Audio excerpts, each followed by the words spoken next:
¿Me creerías si te dijera que la ciencia no nos dice la verdad? ¿De qué estás hablando?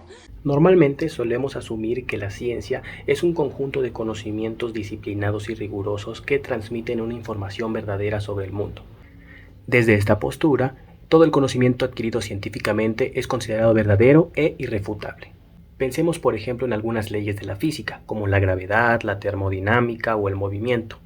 A través de una serie de hipótesis y experimentación se ha llegado a concluir que estas son leyes universales que funcionan y aplican para todos los cuerpos. Su lógica nos han ayudado a entender el mundo que nos rodea, todo el entorno, todo lo que funciona. De hecho, hablando de lógica, el método científico suele utilizar la estructura del llamado modus ponens.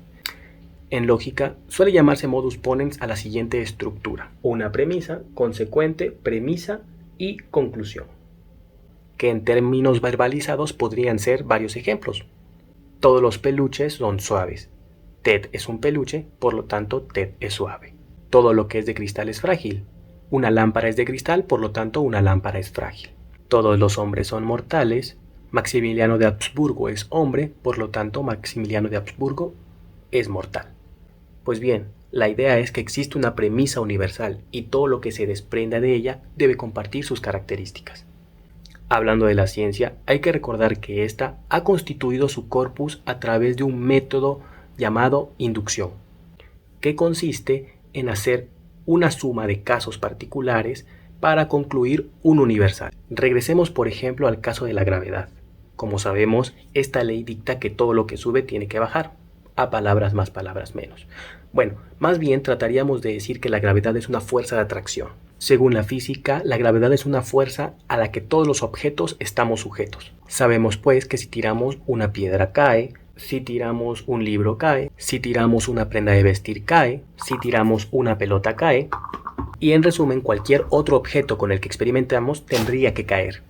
Así, podemos decir que la ciencia avanza utilizando la principal herramienta llamada método de inducción, porque hace una serie de casos experimentales con la finalidad de que su suma lleguen a una conclusión universal.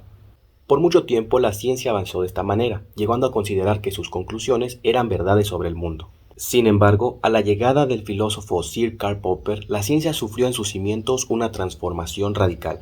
Para Popper, el método científico basado en el método de inducción era una burla porque en realidad no podíamos concluir verdades absolutas de ella. Basado entonces en otra estructura lógica llamada modus tollens, él creó el llamado falsacionismo. Si en el método científico común la estructura es P entonces Q, P por tanto Q, con Popper encontramos que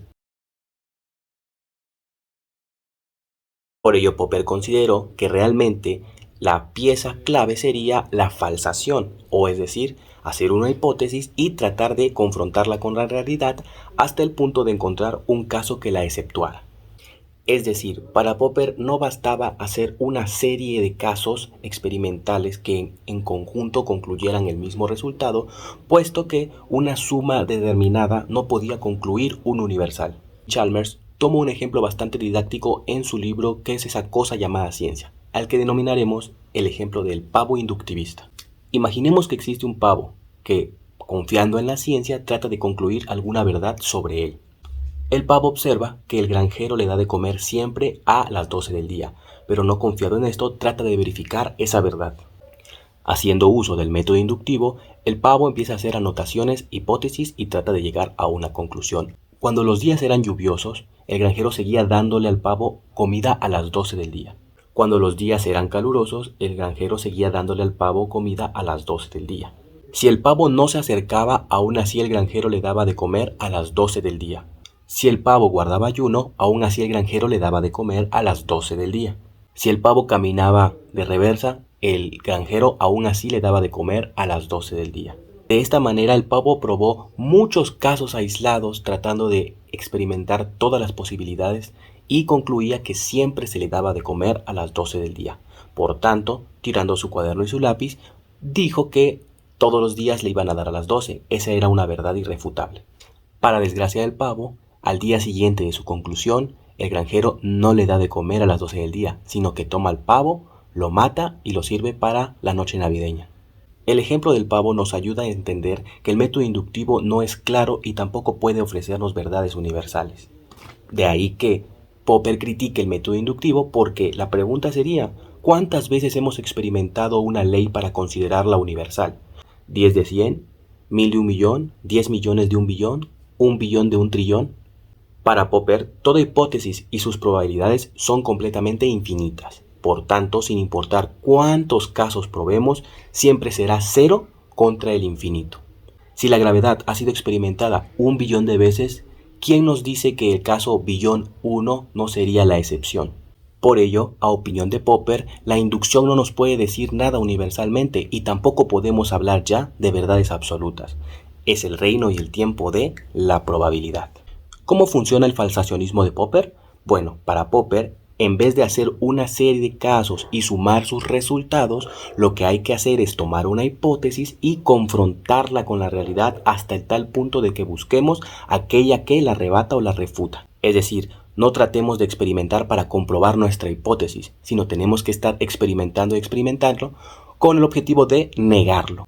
Así, la diferencia entre el método inductivista y el método de la falsación siempre será la conclusión, porque en el método de inducción, la serie de casos sumados siempre tratan de confirmar una verdad absoluta. Tratamos de hacer esos casos y comprobar nuestra hipótesis. Pero en el caso de la falsación, todo experimento trata de falsearlo constantemente. Entonces, para un inductivista, después de haber hecho una serie de casos comprobados, concluiría que su hipótesis es una verdad. Por el contrario, un falsacionista diría, luego de una serie de casos tratando de refutar su propia hipótesis, que su conclusión es hasta ahora probable. En otras palabras, la ley de la gravedad, desde la postura de Popper, es solo una ley probable porque hasta ahora no hemos encontrado algo que la refuta. Por supuesto, el método falsacionista de Popper transformó completamente la visión de la comunidad científica, pero hay que aclarar algo. Intelectuales como Thomas Kuhn o Henri Lakatos, que fueron grandes seguidores de Popper, encontraron en esta idea una crítica importante de señalar. La falsación de Popper resultaba ser algo extraordinario, no obstante también puede ser considerado radical, porque por ejemplo, para Lakatos no basta con que exista una refutación para eliminar una ley, como sí lo asumía Popper. Lakatos sugiere que todo existe en una cadena o un cinturón de paradigmas, es decir, tenemos un núcleo central o una hipótesis central para comprobar y seguimos trabajando con ello. Si en dado caso nuestra hipótesis se confronta con la realidad y esta realidad lo descarta o lo refuta, un científico no debe desechar su hipótesis, sino crear nuevas hipótesis, nuevas creaciones o nuevas ideas que vayan complementando su idea central. Con el falsacionismo popperiano, a la primera refutación, la idea debería ser descartada, pero para Lakatos la ciencia no avanza ni funciona así. Cada que se encuentra la ciencia contra algo que la contraste, simplemente hay que modificar o corregir pequeños detalles con el objetivo de que la ciencia se siga soportando. Esto es llamado la ciencia normal. Por otro lado, Thomas Kuhn hablaba de la transición de la ciencia, es decir, desde una perspectiva histórica, en su famoso libro La estructura de las revoluciones científicas.